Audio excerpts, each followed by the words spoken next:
नमस्कार, neo news में आपका स्वागत है। मैं हूं आपके साथ श्वेता सिंह। अब नजर डालते हैं राजनीतिक पहलू पर। आइए देखते हैं खबरें राजनीति जगत से।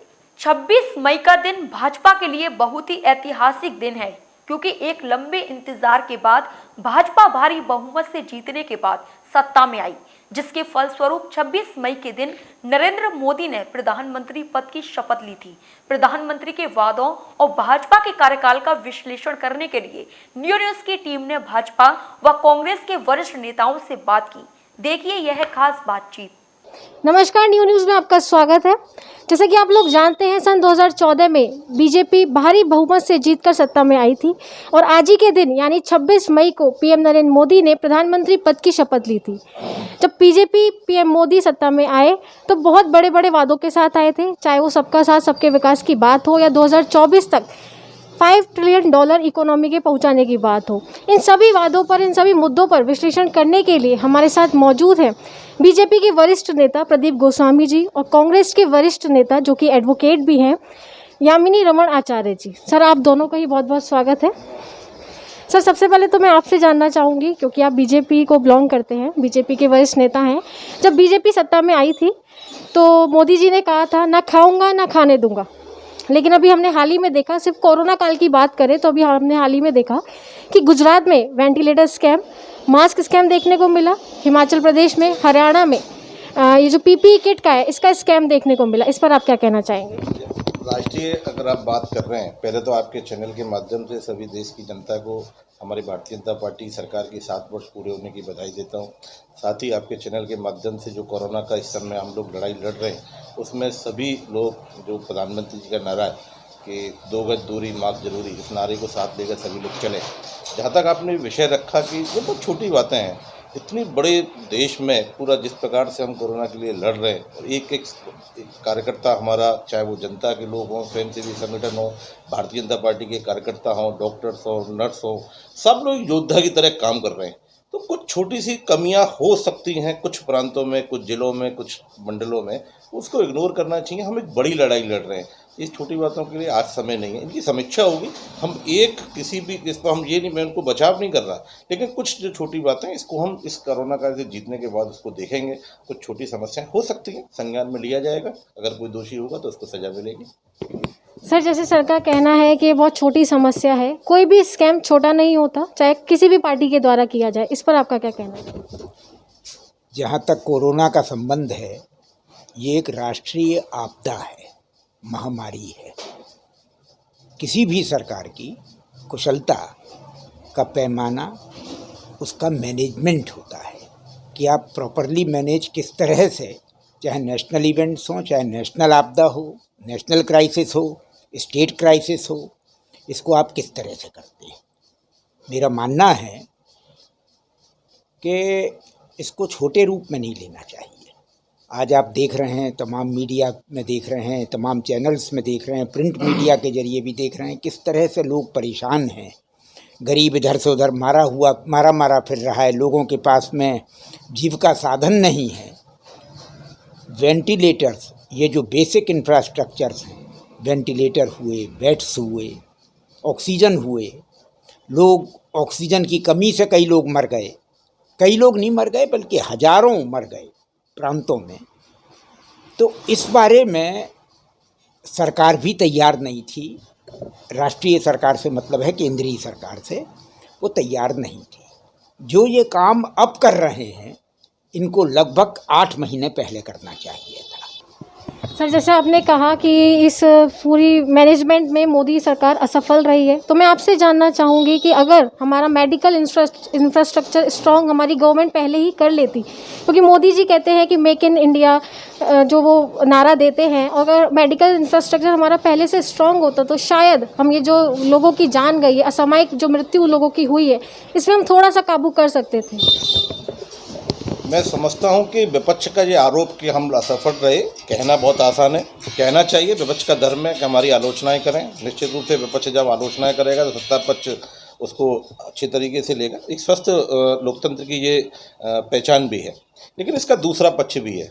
आप जानते हैं कि पूरे विश्व में इस कोरोना के बारे में कोई नहीं जानता था। अमेरिका से लेकर हिंदुस्तान तक सारे देश जो पूरे विश्व के अंदर हैं, कोई भी इस महामारी से अनभिज्ञ था। ये जानते नहीं थे कि दवाइयाँ क्या देनी है, इस दवाई कोरोना आया कहाँ से, कोई नहीं थी। आज से 1.5 साल पहले हम उसके बारे में क्या दवा देनी है ये भी नहीं जानते थे। लेकिन आज हम पीपीई किट के मामले में आत्मनिर्भर हुए हैं। हमने वैक्सीन ईजाद की है, हमने टेस्टिंग का तरीका ईजाद किया है, टेस्टिंग की DRDO द्वारा इसकी दवाई ईजाद की है। मास्क की हजारों फैक्ट्रियां इस देश के अंदर लगातार लगीं और हम उस मामले में आत्मनिर्भर हुए। सैनिटाइज़र के प्रयोग के बारे में देश की जनता जानती नहीं थी। सैनिटाइज़र के बनाने की कई फैक्ट्री लगी, वेंटिलेटर नए लगे। वेंटिलेटर की कोई ज़रूरत, इतनी आवश्यकता उस समय नहीं होती थी, आज अचानक से आवश्यकता आई। तो वेंटिलेटर देश में बने, आयात भी हुए, लेकिन बने भी और आए और लग रहे हैं। मैं समझता हूँ कि कुछ जगह पर, कुछ जनपदों में दिक्कत आई होगी, लेकिन इसके लिए आप पूरे जब प्रदर्शन में देखेंगे तो उसको असफल कहना मैं समझता हूँ कि उचित नहीं है। आज कोरोना से लड़ने में मैं समझता हूँ कि आज नरेंद्र मोदी जी की भाजपा की सरकार नहीं होती और कोई और गैर जिम्मेदार सरकार होती तो ये मौतों का ग्राफ कहीं और ज़्यादा होता। आज सरकार के साथ साथ संगठन के लोग भी गांव-गांव, गली-गली, मोहल्ले-मोहल्ले जागरूकता अभियान फैला रहे हैं और हम हर तरह से आत्मनिर्भर हुए हैं। क्या आपने सोचा था कि 1 साल के अंदर पोलियो की वैक्सीन 14 साल बाद आई थी? हम कोरोना की वैक्सीन को 1 साल के अंदर ईजाद हुए हैं। कई देशों में, केवल मैं अपने हिंदुस्तान की बात नहीं कर रहा, लेकिन हिंदुस्तान को आज पूरा विश्व देख रहा है। इस वैक्सीन के निर्माण में पूरे विश्व के अंदर हम नेतृत्व करने की स्थिति में हैं। हम मंगा भी रहे हैं, लेकिन अपने यहाँ उसको पैदा भी कर रहे हैं, उसका उत्पादन भी कर रहे हैं और हर तरीके हमने अपने देश के साथ साथ कई विदेश के लोगों को भी मदद कर भी हमने की है। तो ये हमारी स्थिति ये है कि आज पूरा विश्व इस कोरोना, केवल भारत ही नहीं, पूरा विश्व इससे परेशान है और उसको सारे विश्व को साथ लेकर हर तरीके की तकनीक जो हमारे पास है हम दे रहे हैं, जो उनके पास है उनसे ले रहे हैं और एक सामूहिक लड़ाई को हम लड़ रहे हैं, हमारे देश की जनता, इस विश्व की जनता, और हम इसको जीतेंगे। इसमें केवल हम असफल हुए या नहीं हुए इसकी आज उसकी ज़रूरत नहीं है। सर, जैसे आपने कहा कि हम सबको मिलकर कोरोना से लड़ाई लड़नी चाहिए। अभी हाल ही में जब श्रीकांत शर्मा जी मथुरा के दौरे पर थे तो उन्होंने कहा था कि 20 मई तक मथुरा के महर्षि दयानंद सरस्वती जिला अस्पताल में 20 मई तक ऑक्सीजन प्लांट लगा दिया जाएगा। उस ऑक्सीजन प्लांट की आज 26 तारीख है, इवन उसका अभी तक टेंडर की प्रक्रिया भी चालू नहीं हुई है। तो ऐसे में हम कोरोना से कैसे लड़ पाएंगे? बिल्कुल, आपका बिल्कुल सही प्रश्न है, लेकिन आपको ये जानकारी होनी चाहिए कि 2 महीने पहले की, केवल मथुरा जनपद की बात आपने किया तो मथुरा बताता हूँ कि आज से 2 महीने पहले हम केवल 2 टन उत्पादन करने की स्थिति में थे मथुरा के अंदर। आज हम 9.5 टन ऑक्सीजन उत्पादन करने की स्थिति में हैं। जहाँ तक श्रीकांत जी का आपने प्रयास की बात किया तो केवल उनके प्रयास से, केवल जब कोरोना शुरू हुआ तो केवल 2 अस्पताल डेडिकेटेड थे। आज हम 8 अस्पताल डेडिकेट कर रहे हैं। शुरुआत में केवल 500 बेड की व्यवस्था थी, आज हमारे पास 1500 ऑक्सीजन बेड की व्यवस्था है। सौर जयंती हॉस्पिटल में 120 ऑक्सीजन बेड की व्यवस्था हमने की है। आने वाले समय में जैसे वैज्ञानिकों का कहना है कि बच्चों को जाएगा तो हम बच्चों के अलग से व्यवस्था कर रहे हैं। तो ठीक है, उन्होंने कहा कि 20 तारीख तक करेंगे, 26 हो गई, कुछ तकनीकी दिक्कत रही होंगी। ऑक्सीजन जैसी चीज़ ये रेता की नहीं, केवल कुछ टेक्नीशियन की भी इसमें ज़रूरत रहती है। 20 की जगह 2-3 दिन डिले हो रहा है, बात ठीक है, लेकिन निश्चित रूप से हम इससे आने वाले समय में इसको पूरा करेंगे और मथुरा की जनता को ये विश्वास दिलाते हैं आपके चैनल के माध्यम से कि किसी भी स्थिति में हम आज ऑक्सीजन के मामले में आत्मनिर्भर हैं और हम किसी और न जनपद से गैस की लेने की स्थिति में नहीं होंगे, बल्कि अगले 2 दिन में देने की स्थिति में होंगे। सर, जैसा कि अभी सर ने कहा कि हम आत्मनिर्भरता की स्थिति में हैं। जिस ऑक्सीजन प्लांट का 20 मई को उद्घाटन होना था उसका अभी तक टेंडर नहीं भरा गया है। 1 हफ्ता उस बात को हो गया, उस उद्घाटन की डेट को 1 हफ्ता हो गया। इस पर आपका क्या कहना है? कैसे हम आत्मनिर्भरता कर पाएंगे? ये सरकार की कार्यप्रणाली पर ही प्रश्न चिन्ह लगाता है। ये दर्शाता है कि जब इनके मंत्री के मुंह से निकली हुई कोई बात होती है तो वो एक आदेश होता है और जो आदेश होता है उसकी प्रतिबद्धता पर, उसकी सत्यता पर जनता विश्वास करती रही है। बहुत साल पहले तक की बात कर रहा हूँ, लेकिन अब मंत्रियों की स्थिति ये हो गई है, जनप्रतिनिधियों की स्थिति ये हो गई है कि वो इतने कमज़ोर हो गए हैं उनके अधिकारों के मामले में। आपसे कह रहा हूँ कि नौकरशाही पूरी तरह से हावी है। नौकरशाही काम नहीं करती है। नौकरशाही के तो ज़िम्मे अगर आप कोई काम छोड़ देंगे तो आपने कहा कि आज काम होना है, वो उसको 10 साल तक करेगा। निहायत इनसेंसिटिव हैं ये लोग, संवेदनहीनता इनके अंदर है। जनप्रतिनिधि कम से कम अकाउंटेबल होता है पब्लिक के लिए, जनता उनके पास जा सकती है, कभी भी मिल सकती है। आप चले जाइए यहाँ पर, मैं किसी विशेष ज़िले की बात नहीं कर रहा हूँ, आमतौर पर डिस्ट्रिक्ट मजिस्ट्रेट से आम आदमी का मिलना एक दुर्लभ काम हो जाता है, जैसे कि भगवान से मिलना हो गया। तो बड़ी ख़राब स्थिति नौकरशाही की है। और ये भी बड़ी दुर्भाग्यपूर्ण बात है कि मंत्री अगर कोई बात कहे उसका पालन नहीं होना। मैं इसमें आलोचना के रूप में नहीं कह रहा हूँ, ये अपने आप में कार्य, ये किसी का स्थानांतरण नहीं करवा पाते जनप्रतिनिधि। पहले प्रोटोकॉल हुआ करता था, डीएम आते थे, तो जो यहाँ पर कार्यभार ग्रहण करता था, और मैं यकीन के साथ कह रहा हूँ क्योंकि मैं उससे संबंधित रहा हूँ सब तरह से लंबे समय तक, तो जनप्रतिनिधि के यहाँ, चुने हुए जनप्रतिनिधि के यहाँ जाया करते थे डीएम कि उनके यहाँ जाएं, एक प्रोटोकॉल के तहत जाते थे और उनसे कहते थे कि साहब हम आ गए, कभी कोई जन समस्या हो बताइए। मौजूद लोगों के यहाँ जाते थे, स्वयंसेवी संस्थाओं के, संगठनों के जो प्रमुख हुआ करते थे, मौजूद लोग उनके यहाँ जाते थे। लेकिन वो सब चीज़ें अब ख़त्म हो गई। अब मंत्री एक मेगा पार्क का उद्घाटन करने की बात हमारे माननीय मुख्यमंत्री जी ने करी जब वृंदावन आए। 7 एकड़ में बनना था और शायद उसका 90 करोड़ प्रोजेक्ट था या कितना था, मुझे इसका पूरा आंकड़ा निश्चित तौर पे नहीं कह सकता, लेकिन वो कर गए। उन्होंने उसका शिलान्यास कर दिया और वो मेगा पार्क आज तक नहीं है। मेगा पार्क बनता वृंदावन में, एक उसके लिए देन होती, पर्यावरण के लिए भी अच्छा होता, जनता को भी घूमने को भी मिलता, एक पर्यटन स्थल होता। वृंदावन तो हरियाली कुंज होनी चाहिए सब जगह।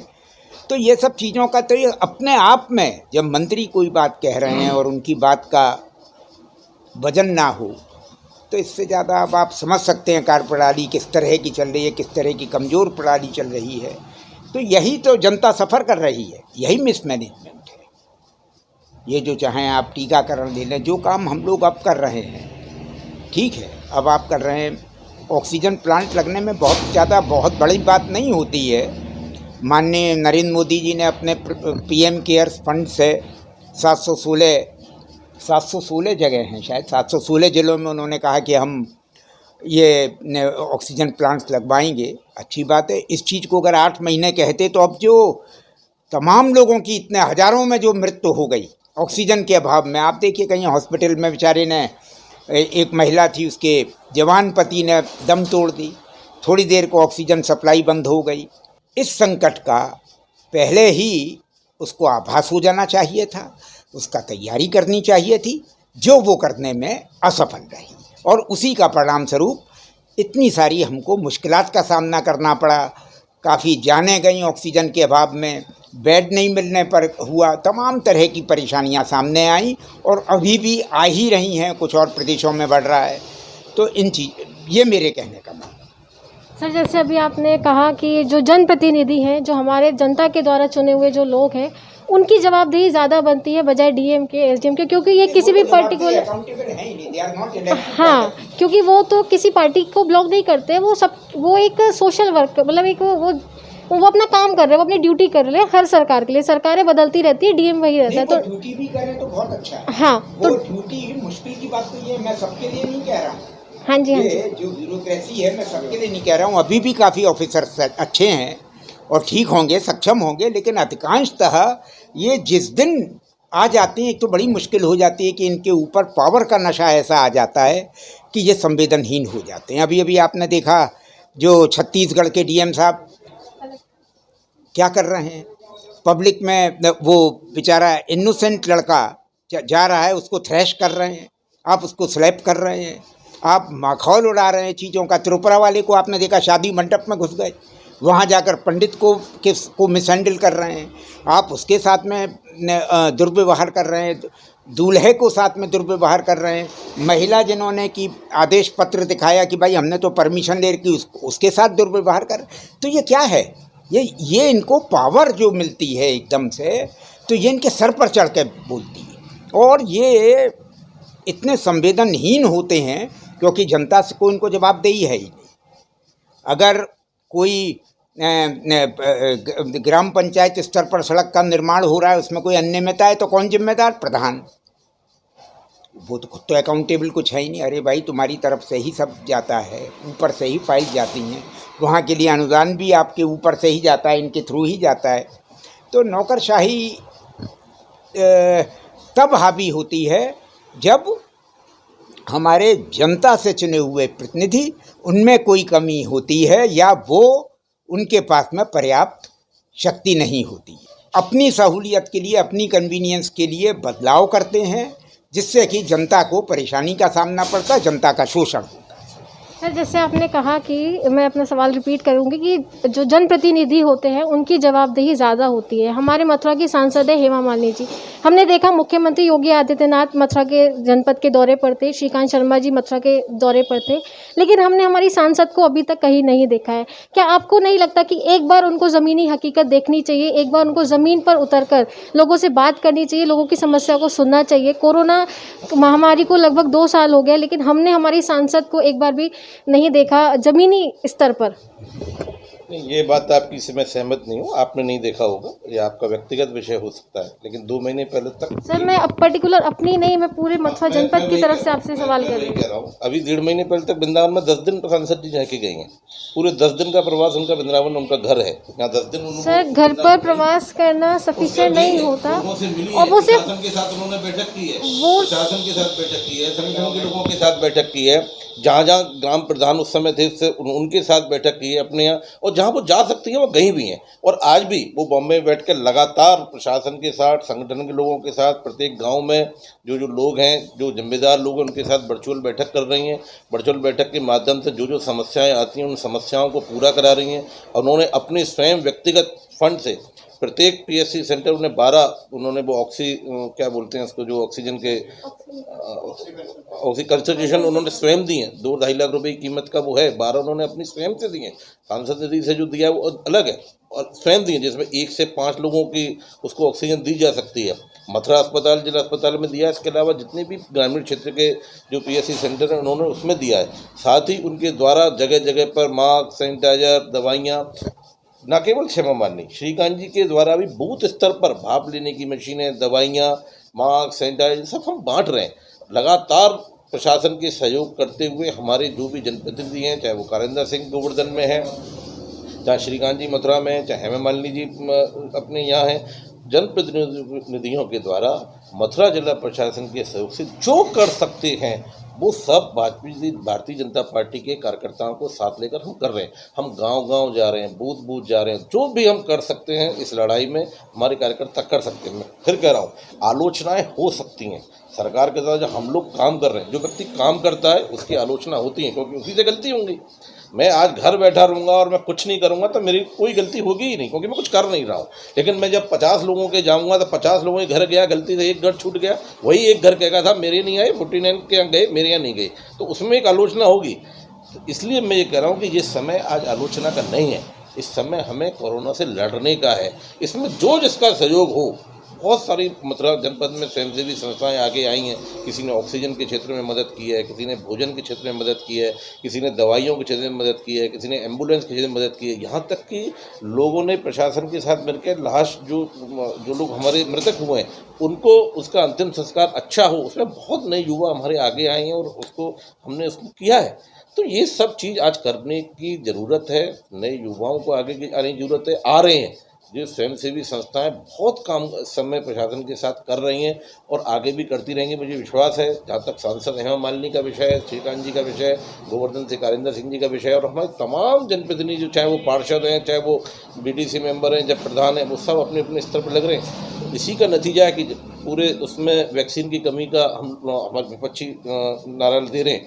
लेकिन आप देखिए आज पार्षदों के का सहयोग लेकर प्रशासन ने हर वार्ड में वैक्सीनेशन सेंटर बनाए। आज भी हमारे यहाँ 10 वार्डों में कार्यक्रम हो रहा है, आप जाके देखिए वहाँ भीड़ वैक्सीनेशन हो रहा है। कृष्णापुरी में हो रहा है, होली गेट पे हो रहा है, आपके डैम्पियर नगर क्षेत्र में हो रहा है, इधर ऊपर जहाँ हम बैठे हैं इस वार्ड में हुआ है, तो वो लोग जा रहे हैं, वैक्सीन लग रही है। पार्षदों के लगातार जागरूकता अभियान चलाकर हम लोग ज़्यादा से ज़्यादा लोगों को वैक्सीनेशन से जोड़ रहे हैं, क्योंकि हमारा मानना है, WHO की भी गाइडलाइन है कि इसकी जो अभी तक है कि मास्क है जरूरी, 2 गज की दूरी, इसके साथ साथ लेकिन अंतिम विकल्प हमारे पास, अंतिम हथियार वैक्सीनेशन ही है। वैक्सीन हम जब लगवाएंगे तो निश्चित रूप से हम 99% अपने आप को सेफ महसूस करेंगे। विदेशों में ऐसा हो भी रहा है। भारत एक बड़ा देश है, 130 करोड़ से ऊपर की जनसंख्या हमारी है। निश्चित रूप से इसमें हमें बहुत आवश्यकता है इसको लेने की। उतनी आपूर्ति आज हमारे पास कोयले में कोई संकोच नहीं है, लेकिन आने वाले 2 से 3 महीने के अंदर हम इतनी वैक्सीन इस देश के अंदर उपलब्ध होगी कि मैं समझता हूँ कि कोई भी व्यक्ति इस वैक्सीन लेने में नहीं होगा। आज जागरूकता की ज़रूरत है। आपके चैनल के माध्यम से बताना चाहूँगा कि कई चैनल पर मैं आज समय देख रहा था, लोग वैक्सीन नहीं लगवा रहे इसलिए यमुना में कूद रहे हैं, वहाँ की जो तालाब है उसमें कूद के बच रहे हैं। तो ये क्या है? ये एक जागरूकता की कमी है। हम नहीं समझा पा रहे या वो नहीं समझ रहे, जो एक विषय हो सकता है। सरकार को उसमें और ज़्यादा जागरूकता अभियान चलाना चाहिए, ये एक विषय हो सकता है, लेकिन हम नहीं लगवाएंगे। आज मैं एक फुटेज देख रहा था कि जो आशा बहन है वो गाँव में जा रही है तो उनको डंडे से महिला पीट रही है कि नहीं तुम हमारे यहाँ वैक्सीन नहीं लगाओगे। लेकिन हमें ये जन जागरण करने की आवश्यकता है।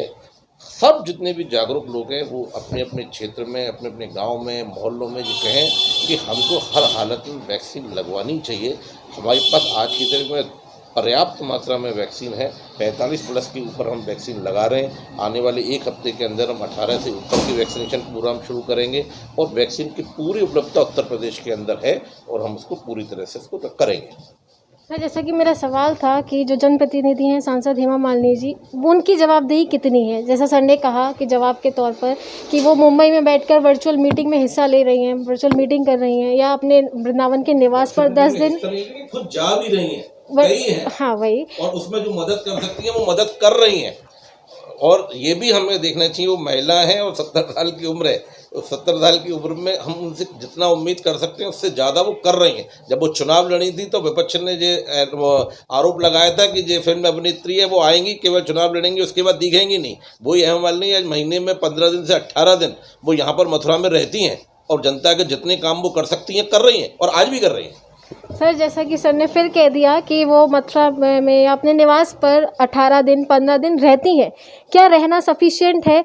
और दूसरी चीज़, अभी सर ने मेंशन किया कि एक महिला है, 70 साल की बुजुर्ग है, तो कहीं ना कहीं अगर हम जब दोबारा वोट दें या हमारे मथुरा के लोग जब दोबारा वोट दें तो वो एज क्राइटेरिया को उनके लिए मैटर करना चाहिए कि हम अपने युवा सांसद को वोट दें, जिससे वो हमारे बीच में ज़्यादा समय रह पाए, क्योंकि जब हम एक बुजुर्ग को वोट देंगे तो वो एक एज फैक्टर की वजह से हमारे बीच में नहीं रह पाएंगे।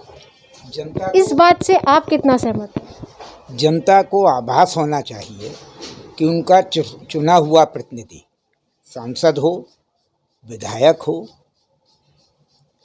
ग्राम प्रधान हो, ब्लॉक प्रमुख हो, जिला पंचायत सदस्य हो, वो अपने कार्य से जनता के साथ में उनकी समस्याओं का बड़े उत्साहवर्धक और सिंसेरिटी के साथ में उसका निराकरण कर रहा है, समाधान कर रहा है। ये अनुभूति होनी चाहिए।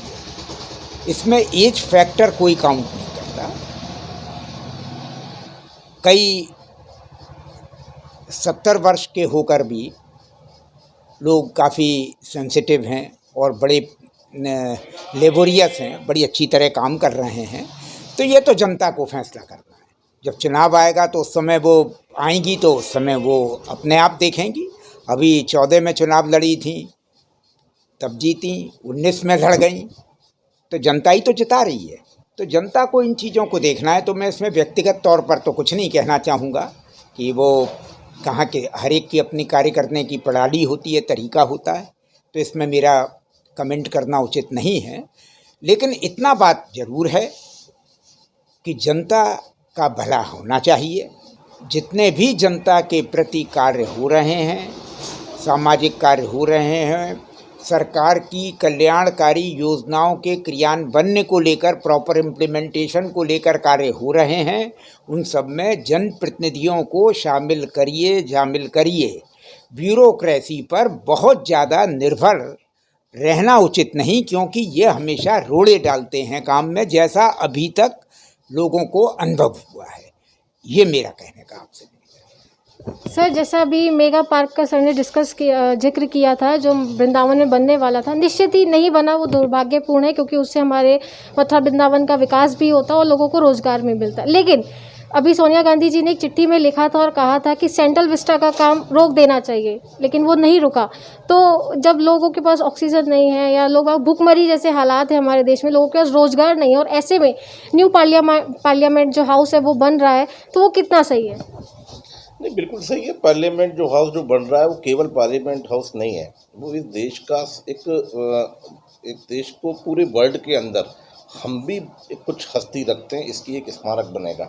और इसके अंदर जो पूरे विश्व के अंदर जो अपने अपने पार्लियामेंट हैं, और जो केवल पार्लियामेंट हम नहीं बना रहे, इसका प्रस्ताव पहले समय कांग्रेस के द्वारा ही, जो कांग्रेस की लोकसभा अध्यक्ष मीरा कुमार जी थी, उन्होंने रखा। हमने तो उस काम को आगे बढ़ाया है, और केवल इसको बढ़ा, जब कोई हमारी देश की इमारत इतनी समृद्ध होगी तो पूरे विश्व में हमारा नाम होगा। ये बात सही है कि ये समय क्या है, उस समय के साथ हमने जो सुप्रीम कोर्ट ने जो गाइडलाइन दी है, जो मजदूरों के लिए वहाँ की उस समस्याओं को जो वहाँ पर आती है, उसकी जो गाइडलाइन है, उसके हिसाब से वो स्मारक जो पार्लियामेंट बन रहा है, जिसकी हमें बहुत ज़्यादा आवश्यकता है। हम लड़ाई भी लड़ रहे हैं, और जिस प्रकार से हमें ज़रूरत देश की विभिन्न जो परियोजनाएं हैं, उस पर भी हम लगातार आगे बढ़ रहे हैं, जो बढ़ना चाहिए।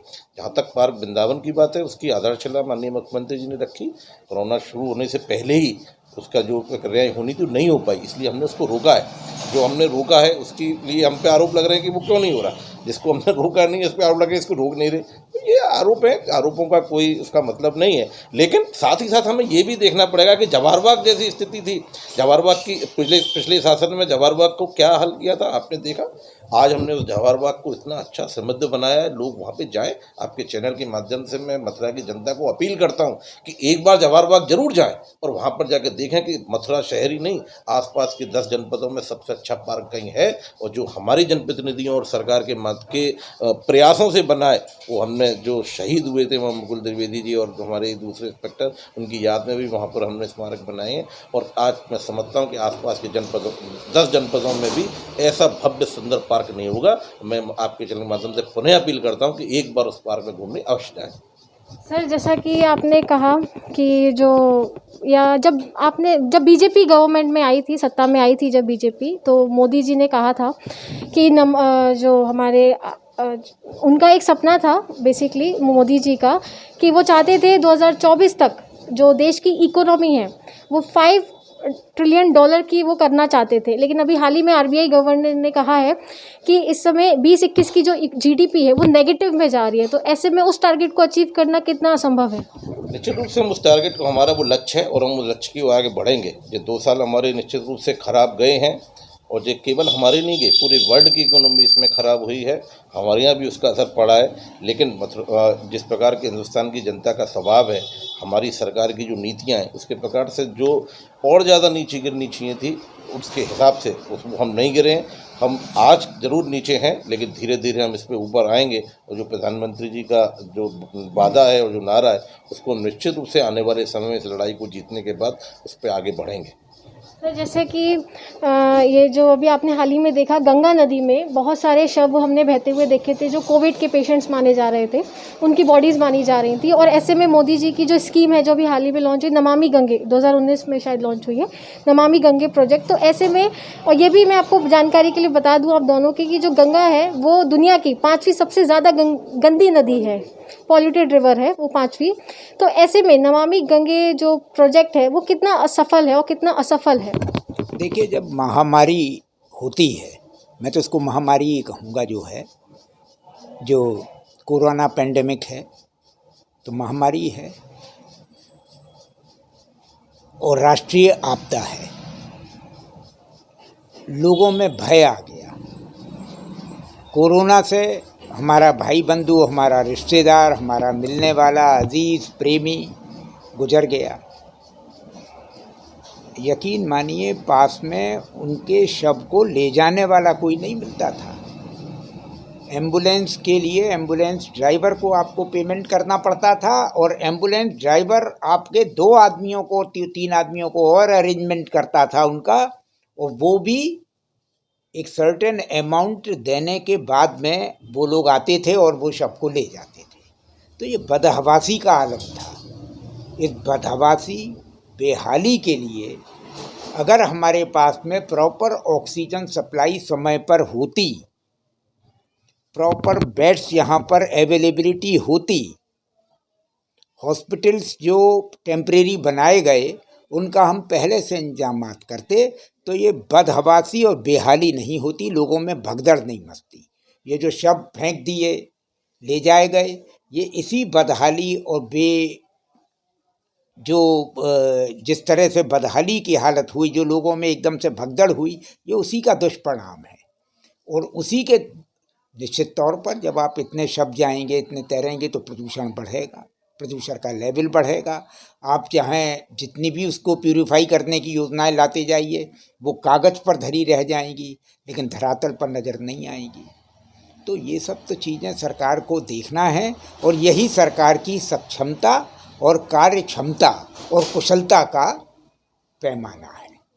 सर, जैसा कि हमारा जो बीजेपी की गवर्नमेंट है उसका कहना है कि सबका साथ और सबका विकास, तो ऐसे में हम देख रहे हैं कि नया रोजगार तो आप छोड़ ही दीजिए, उसकी बात तो आप करेंगे ही नहीं, क्योंकि वो तो उम्मीद ही नहीं है। लेकिन जो पहले से रोजगार था, लगभग इस समय में 20 लाख से ज़्यादा लोगों की नौकरियां चली गई हैं, लोग बेरोजगारी में जी रहे हैं, भुखमरी जैसे हालात हैं। तो ऐसे में किसान धरने पर बैठे हैं, MSME की कंडीशन बहुत ज़्यादा ख़राब है। तो ऐसे में हम सबका साथ और सबका विकास कैसे कर पाएंगे? बिल्कुल करेंगे। जहाँ तक किसानों का विषय है, तो एक बहुत छोटा सा वर्ग है, एक दो प्रांत के जो कांग्रेस के द्वारा प्रायोजित, मैं समझता हूँ वो किसान आंदोलन है, उसमें कुछ बहुत ज़्यादा कहने की आवश्यकता नहीं है, क्योंकि आप सब जानते हैं, चैनल के माध्यम से सबने देखा है। रही बात नौकरियों की, निश्चित रूप से आज जो कोरोना काल है, वो केवल हिंदुस्तान में नहीं, पूरे विश्व में ये समस्या है। लेकिन केवल हम सरकार में हैं, तो ये हमारी जिम्मेदारी बनती है। जैसा कि जानवी जी ने कहा, हम अपनी जिम्मेदारी से पीछे हट नहीं सकते, हटेंगे भी नहीं। निश्चित रूप से समय खराब है, लेकिन मैं आपके चैनल से इस देश को, इस मथुरा की जनता को जो आश्वस्त करना चाहता हूँ कि इस समस्या से निवृत्त होने के बाद हम रोजगार की दिशा में आगे बढ़ेंगे। प्रत्येक युवा को नौकरी देने का जो सपना प्रधानमंत्री जी ने देखा है, प्रदेश के मुख्यमंत्री जी ने देखा है, उसको हम आगे निश्चित रूप से उसको बढ़ाएंगे। मैं समझता हूँ कि आने वाले समय में नौकरियों की कोई समस्या रहेगी नहीं, ऐसा मुझे विश्वास है। चलिए सर, आप लोगों से बात करके बहुत अच्छा लगा। क्या कोई खास मैसेज आप लोग हमारे जनता को देना चाहेंगे? यही मैसेज है कि सब लोग स्वस्थ रहें, अच्छा वातावरण हो, देश विकास करे, हमारा क्षेत्र विकास करे, हमारे जनप्रतिनिधि कुशलता पूर्वक काम करें। इन्हीं शुभकामनाओं के साथ मैं आपसे विदा लूँगा। मेरा आपके चैनल के माध्यम से सभी मथुरा की जनता को यह अपील है कि आपके क्षेत्र में न केवल सरकारी हॉस्पिटल, PSC सेंटर, बल्कि आपके पार्षद के द्वारा भी आपके ही क्षेत्र में वैक्सीन की व्यवस्था भारतीय जनता पार्टी की सरकार ने की है। मैं समझता हूँ कि सभी जनता को इसका लाभ लेना चाहिए। आप ही के क्षेत्र में जहाँ जहाँ PSC सेंटर हैं, साथ ही अपने पार्षद से संपर्क करके उसके द्वारा जो कैंप लगाए जा रहे हैं, उस कैंपों में जाकर अधिक से अधिक मात्रा में न केवल स्वयं अपने परिजनों मित्रों को साथ लेकर अधिक मात्रा में वैक्सीनेशन कराएं। यही मेरी अपील है, क्योंकि हम इस लड़ाई को वैक्सीनेशन के माध्यम से ही जीत सकते हैं। इसका लाभ हमको सबको लेना चाहिए। बहुत बहुत धन्यवाद। बहुत शुक्रिया आप लोगों का हमसे बात करने के लिए, बहुत अच्छा लगा आप लोगों से बात कर। अब देखना होगा कि बीजेपी के जो वादे हैं, जिस वादों को लेकर वो सत्ता में आई थी 2024 तक, कितना पूरा कर पाती है। अपने साथी गोपाल जग्गा के साथ गोपिका शर्मा, नियो न्यूज़। नमस्कार।